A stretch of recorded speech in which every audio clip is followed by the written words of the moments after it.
Hey everyone, and welcome to my course in character animation. Yes, I am the Motion Marcus, Marcus Magnusson, Dribble, GIF guy, Twitter, A genius, man. perhaps not, but in this course I'll try to guide you through all the hurdles of character animation. And even though it might seem sort of simple in the beginning, please try to do every lesson plus the homework just so you don't get lost in the weeds once we move on to the more advanced techniques. So yeah, awesome to have you here. Let's do this.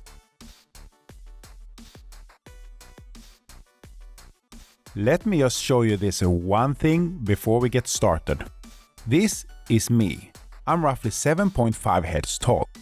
This is a cartoon version of me. It's around 3 heads tall.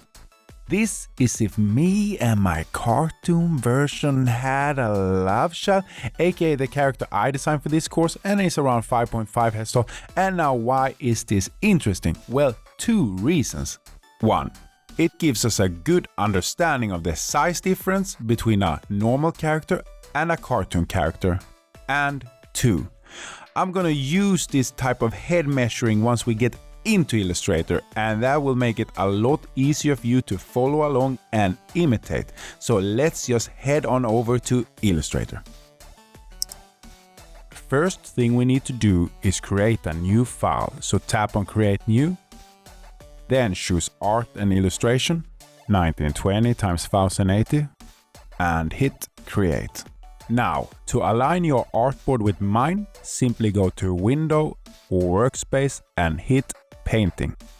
If your workspace doesn't look like mine, go back to Window, Workspace and hit Reset Painting.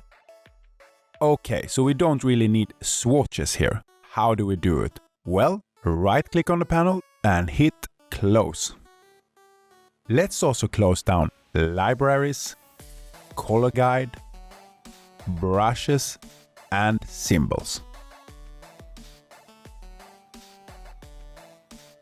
I also like to have all these snapping options turned off, as they can become quite tedious once we start designing.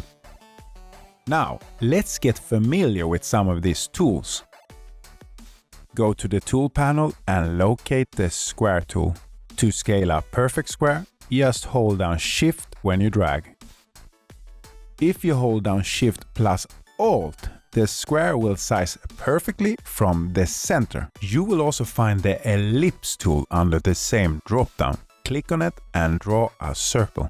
And remember, if you hold down Shift plus Alt, it will scale from the center. You can also access the tools by hotkeys. Hit V to get back to the selection tool.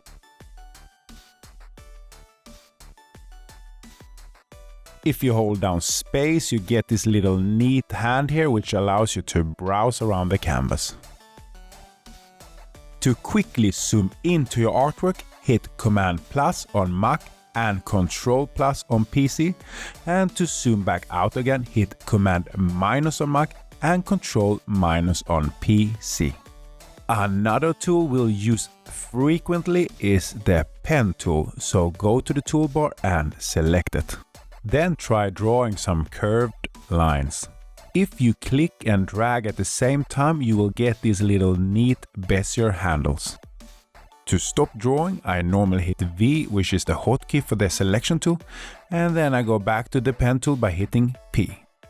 And then I can start drawing on a new line. If you click, drag and hold down Shift, these Bezier handles will snap to any 90-degree angle. To alter this path, go to the toolbar and choose the Direct Selection tool. Then you can alter all the different points individually. If you want to move the whole path, go back to the Selection tool by hitting V. And then if you want to go back to altering the individual points, simply hit A, which is the hotkey for the Direct Selection tool. It's a good idea to put these 2 hotkeys into your muscle memory, because you will switch between these 2 tools all the time. Up in this corner here, you can alter things such as stroke color,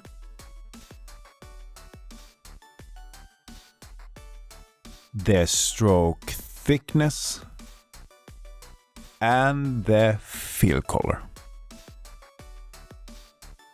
Now, if you want to copy these colors to another shape, simply select the shape you want to alter, then select the eyedropper tool in the toolbar, click on the shape which colors you want to copy, and done. The hotkey for the eyedropper tool is I, and I would recommend you familiarize yourself with that one because it will save you a lot of time. Okay, now that we got some of the basic stuff down, let's start blocking out our first character. But first, let's delete all of these objects here. Simply click, drag over the objects, and then hit delete. First thing we'll do is to draw the head, so select the ellipse tool. Turn off the stroke fill. And then draw the head around this size here. Scale it down a bit. Perfect. Now it's time to set up our reference heads, so we can easily measure our character. To do this, we need to create a copy of our existing head. The easiest way to copy the head is to select it, then hold down Alt, which will copy it, and Shift, which will snap it to either the horizontal or vertical axis at the same time. Now drag the head to the left and release.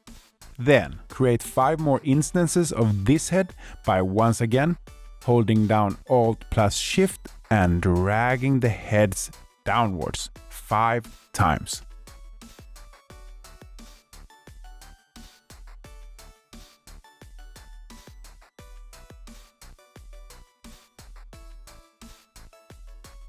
Let's readjust the scale of all these shapes so they fit better to the canvas. And fix the positioning of this little head right here. Done. Now we just need to change the colors of these heads right here so they are distinct from the main one. To do that, simply go to the toolbar, double click on the fill and select a different color. Boom. Done. Second thing we'll do is to create the waist shape. So select the square tool, then start drawing around 2.2 heads down from the top. Done. Make sure it has a different color from the head. As you can see here, it's not 100% aligned with the head. Now, how do we fix this? Well, easy. With both shapes selected, go to the Align panel and hit this option here, which will center align them. Okay, so the third thing we need to do is to create the upper body. And it's very easy. Just copy the waist shape and position it just beneath the head like so. And remember to change the color because we want each body part to be distinct from the other. Okay, so the body is just a bit too wide right now. So select both the waist and the upper body by dragging over them. Then hold down Alt whilst you scale them inwards. Done. And let's just move the upper body down a bit too. Perfect. Alright, let's be a bit nice to our fella here and give him some arms. To do that, we need to select the pen tool, change from fill to stroke, and set the color to something unique. Then go to the stroke panel and set the stroke thickness to 60 points. Select the round cap and round joint options. Then start drawing your arm from the upper body down to the middle of the third head from the bottom. And there you go, our first arm. Let's just adjust the positioning a bit and make it a tiny bit shorter. Now here is when it gets interesting, and let me explain why. In roughly 90% of the cases, our character will be animated with a slight angle. And how do we achieve that angle? Easy. You just need to think that there is a front and a back. And right now we are looking at our front arm, so let's create the back arm. To do that, simply select the front arm, drag a copy of it to the other side, right-click on it, go to Arrange, and then hit Send to Back. Boom, done. Now, you can clearly see that our character has a slight angle to it. Alright, let's create some legs. So select the pen tool, set the stroke color to something unique, and then start drawing from the waist shape down to the middle of the first head from the bottom. Then copy drag an instance of this stroke to the right side. This is now our back leg. And seeing that both legs are so closely together, it's a good idea to change the color of that back leg to a slightly darker shade. Now, we just need to move that front leg to the front. Then, select both the front leg, back leg and back arm by holding down Shift and clicking on the shapes individually. Let's move them all the way to the back. And there. Now you can see that that angle is really starting to become prominent. Okay, so we are almost there, but first we need to give our character some shoes. So, drag a copy of the waist shape down to the bottom of the legs. Play around with the scale until you're happy with the size.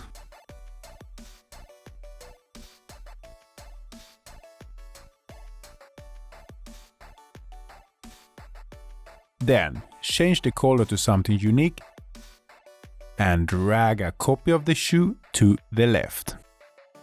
Done. This is now our front shoe, so it will need a lighter shade of color.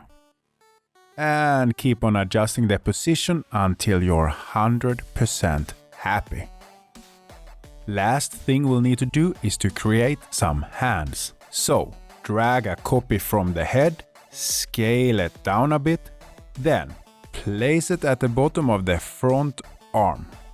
When you're happy with the placement, drag a copy to the back arm, move it all the way to the back. Then change the colors of both hands to something unique.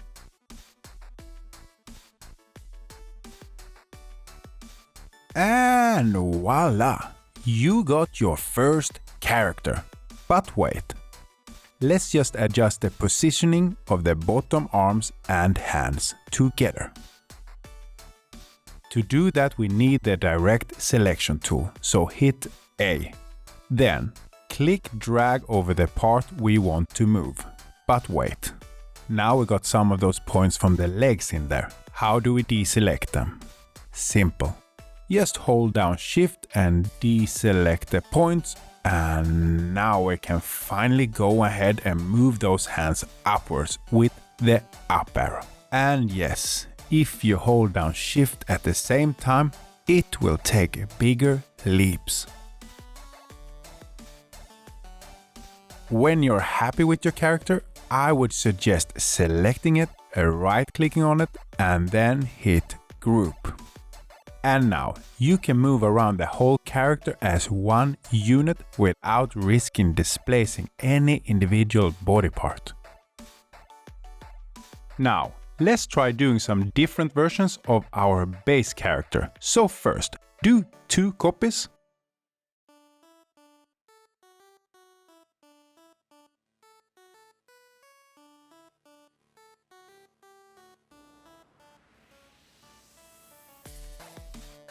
Ungroup them. Now, let me just show you this one thing before we go any further.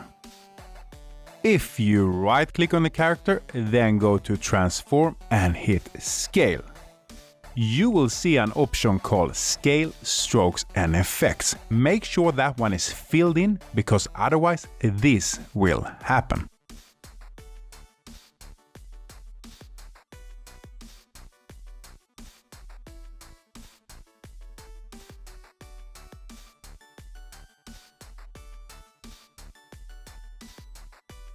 Let's first try to do a cute character.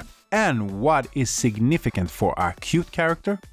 Well, I would say a tiny body and a big head. Big eyes too, of course, but that will come in our details part. And let's just move these legs up a bit, like so. Done.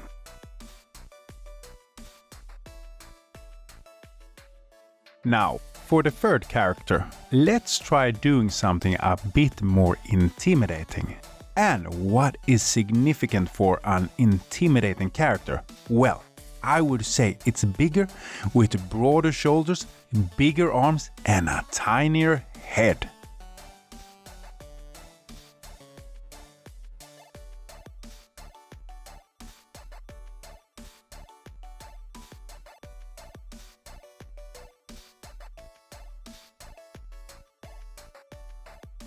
And voila! That is how easy it is to alter this block format character. And yes, it might not seem like such a big deal right now, but once we start posing it, it will all make sense. But before that lesson, we will take a look on how to add details to this character. So let's just delete these heads right here and put the characters into their own separate layers. And how do we do that? Well, simply duplicate the layer 2 times.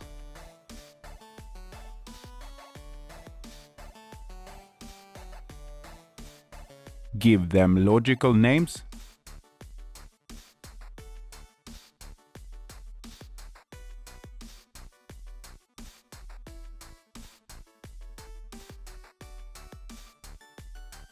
Then go ahead and delete the characters that don't correspond with the particular layer name.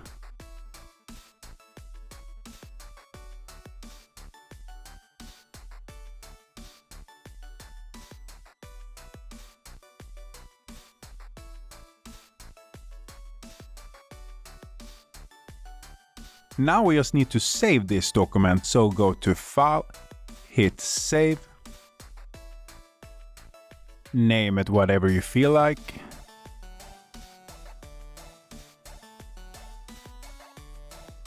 And then hit Save.